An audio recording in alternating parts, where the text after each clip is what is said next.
স্বৈরাচারী খুনি ফ্যাসিস্ট হাসিনা এবং স্বৈরাচারী এরশাদের নির্যাতনের শিকার হয় নাই।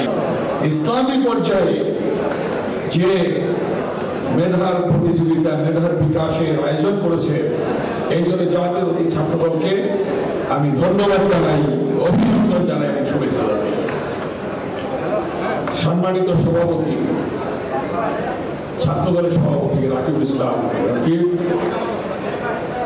এবং একটু আগে বিএনপির সংগ্রামী যুগ্ম মহাসচিব মেধাবী ছাত্র নেতা ছিলেন, বিস্তারিত সভা সম্পর্কে বলেছেন। আমি যদি বলতে চাই অনেক কথা বলতে হবে। এই আমার বাদিকে যারা ছাত্ররা নেতৃত্ব দিয়ে এসেছে, তাদের এমন কেউ নেই যে তাদের শরীর থেকে ক্যাম্পাসে রক্ত ঝরে নাই। এমন নেতৃত্ব নেই যে তারা স্বৈরাচারী খুনি ফ্যাসিস্ট হাসিনা এবং স্বৈরাচারী এরশাদের নির্যাতনের শিকার হয় নাই। আমি যদি একদিক থেকে বলতে যাই, সম্মানিত প্রধানমন্ত্রী সাহেব আছেন, আমার খুব কাছের লোক, খেলাফত মজলিসের আমির, আমাদের খুবই কাছের লোক। মনের দিক দিয়ে আমি তার সাথে খুব মিল আছে সব দিক দিয়ে। তার চরিত্রে কি কালিমা লেপন করতে চেয়েছিল মনে আছে? কে চেয়েছিল?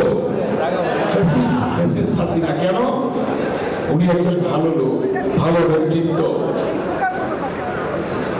এবং ভালো মানুষের সন্তান, জাতীয় নেতৃত্বের সন্তান। প্রধান অতিথি আজকে আল্লামা মোহাম্মদ মামুনুল হক। এখানে যে সকলের কথা বললো তার কথা কিন্তু কেউ বললেন নাই। বিএনপির যুগ্ম মহাসচিব হাবিবুর নবী খান সোহেলকে যখন গুলি করলো, যখন তার বেল্ট ধরে পুরো পা ধরে রাস্তার মধ্যে হেসড়ে নিয়ে যাচ্ছে এই শেখ হাসিনা, সেটা কিন্তু সে বলে নাই তার কথা।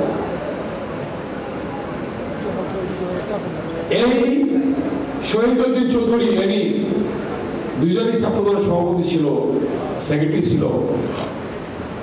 দেখেন কপাল একটা দাগ আছে।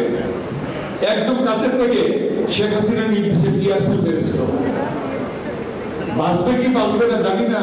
পার্লামেন্ট থেকে 116 জন এমপি আমরা হসপিটালে গেলাম দেখার জন্য। তাকেও কিন্তু আজকে আল্লাহ তাআলা বাঁচিয়ে রেখেছে। বিএনপির যুগ্ম মহাসচিব, কপালে তিলক, হাসিনার তিলক। এখানে সুলতান সালাউদ্দিন টুকু রক্তাক্ত অবস্থায় ঢাকা বিশ্ববিদ্যালয়ের ক্যাম্পাসে তাকে নিয়ে যাওয়া হয়েছিল হসপিটালে। এবং ছাত্রদলকে আজকে এমন একটা যোগ্য জায়গায় যাকে দিয়েছে এবং ছাত্রদলকে নার্সিং করার জন্য দেখার জন্য এমন একজন মেধাবী ছাত্র নেতাকে দিয়েছে, কেন্দ্রীয় সহসভাপতি এবং মেধাবীদের এফআই ছিলেন, জিএস ছিল 90 সাল। আমি যখন বিপি তখন সে জিএস, এফআই ছাত্র সংসদের ছাত্র বিষয়ক সম্পাদক জনাব রাকিবুল ইসলাম এবং সাধারণ সম্পাদক। সে যখন আমাকে এই প্রোগ্রামটির কথা বললো, সভাপতি সেক্রেটারি, আমি সত্যি নিজেকে মানে সামলাতে পারছিলাম না, বলতে পারছিলাম না যে এই ধরনের প্রোগ্রাম ছাত্রদল এভাবে নিয়েছে। নাসিরউদ্দিন নাসির, আরো অনেক ছাত্র নেতারা এখানে উপস্থিত আছে, এখানে ঢাকা বিশ্ববিদ্যালয় এবং কেন্দ্রীয় ছাত্র নেতৃবৃন্দ, প্রতিযোগীরা আছেন, অনেক শ্রদ্ধেয় শিক্ষক আছেন এখানে, প্রিয় সাংবাদিক বন্ধুরা আছেন। এটা শুরু হলো কোত্থেকে? এই যে মেধার প্রতিযোগিতা বিকাশটা শুরু হলো কোত্থেকে? এই সম্পর্কে আমার একটা কথা বলতে হবে, দুটা কথা বলতে হবে। হিজবুল বাহারে নিয়ে গিয়েছিলেন সকল শিক্ষা প্রতিষ্ঠানের বাংলাদেশের মেধাবী ছাত্রছাত্রীদেরকে জিয়াউর রহমান নিয়ে গিয়েছিলেন। সেখানে মেধা প্রতিযোগিতা হয়েছিল, জিয়াউর রহমান করেছিলেন শুরু।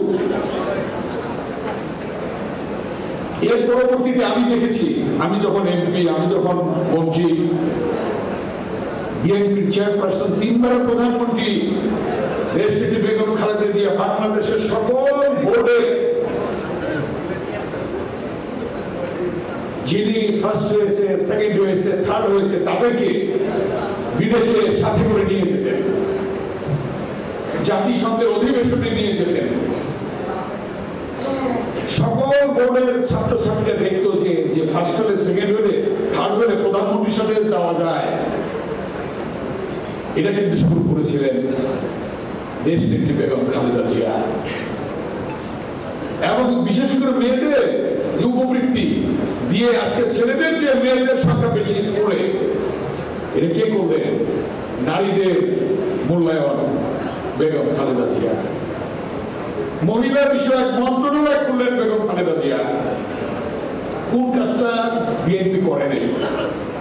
আজকে বিএনপির ভারপ্রাপ্ত চেয়ারম্যান দেশনায়ক তারেক রহমান সুদূর প্রসারী চিন্তা ভাবনার যে বহিঃপ্রকাশ, তার মধ্য থেকে এই যে মেধার প্রতিযোগিতার গাইডলাইন, নির্দেশদাতা, ছাত্র দলের সাংগঠনিক অভিভাবক যারা তারেক রহমান, দেখুন আজকে কিভাবে পর্যায়ক্রমে চলছে। বাংলাদেশের বিভিন্ন সংকট কালে কারা নেতৃত্ব দিয়েছে আজকের প্রজন্মকে জানতে হবে। যখন বাংলাদেশ হানাদার বাহিনীর আক্রমণের শিকার হল 25শে মার্চ 1971 সাল, বাংলাদেশের মানুষ দিক বিদিক পাচ্ছে না, কোথায় যাবে, কি করবে, কি সিদ্ধান্ত নেবে। সেই সময়ে 71 সালে শহীদ রাষ্ট্রপতি জিয়াউর রহমান চট্টগ্রামের কালুরঘাট বেতার কেন্দ্র থেকে স্বাধীনতার ঘোষণা দিলেন। সশস্ত্র সংগ্রাম শুরু হলো, মুক্তিযুদ্ধ শুরু হলো। লক্ষ লক্ষ শহীদের রক্তের বিনিময়ে আমরা পেলাম স্বাধীনতা। এর পরবর্তী যদি জানেন, যখন গণতন্ত্র হত্যা করে এরশাদ ক্ষমতা দখল করলো, স্বৈরাচারী শাসক, বেগম খালেদা জিয়া 9 বছর আপসীর নেতৃত্বের মধ্য দিয়ে গণতন্ত্র পুনরুদ্ধার করলো। 1990 সালের 6ই ডিসেম্বর খালেদা জিয়া গণতন্ত্র আনলো এই দেশে। তখন কিন্তু হাসিনাও ছিল, সেদিনও বেইমানি করেছে সে। দীর্ঘ 16টি বছর তারেক রহমান আন্দোলন করে এই বাংলাদেশে আবার গণতন্ত্র পুনরুদ্ধার করল। কিভাবে যদি বলতে যাই, আন্দোলন যখন তিনি তার নির্দেশে শুরু হলো তারেক রহমানের নেতৃত্বে, আজকে ছাত্র দলের বীর সাধারণ সম্পাদক নির্বাচিত ইলিয়াস আলীকে গুম করা হলো।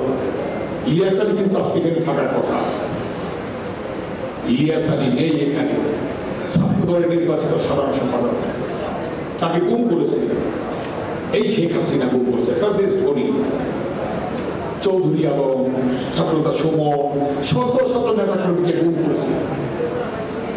আজকে যে প্রধানমন্ত্রী ওনাকে গুম করতে চেয়েছিল, এই মঞ্চে যারা আছেন কেউ বাকি নেই যে গুমের লিস্টে ছিল না। কিন্তু রক্ষা করার মালিক কে? কে মালিক? বলে জোরে বলেন, কে বলেন? আল্লাহ।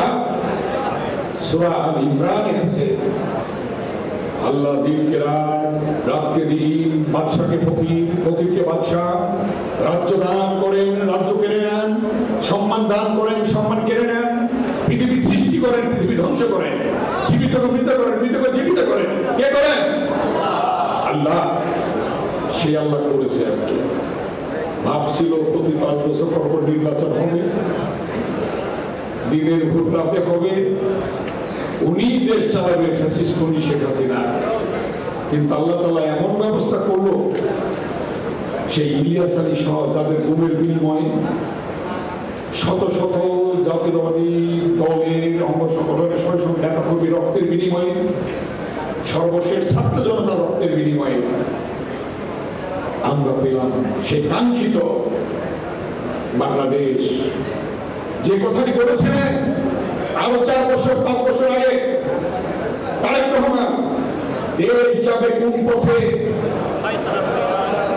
ফয়সালা হবে রাজপথে। রাজপথে কি ফয়সালাটা কি রাজপথে হলো না? সেটা হয়েছে কিনা বলেন?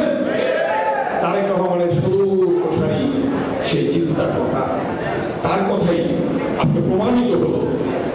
তারেক রহমানের গায়ে কিন্তু এই নেতাদের গায়ে যেমন রক্তাক্ত অবস্থা ছিল, তারেক রহমানের গায়ে কিন্তু কালো দাগ ছিল, রক্তাক্ত অবস্থা ছিল।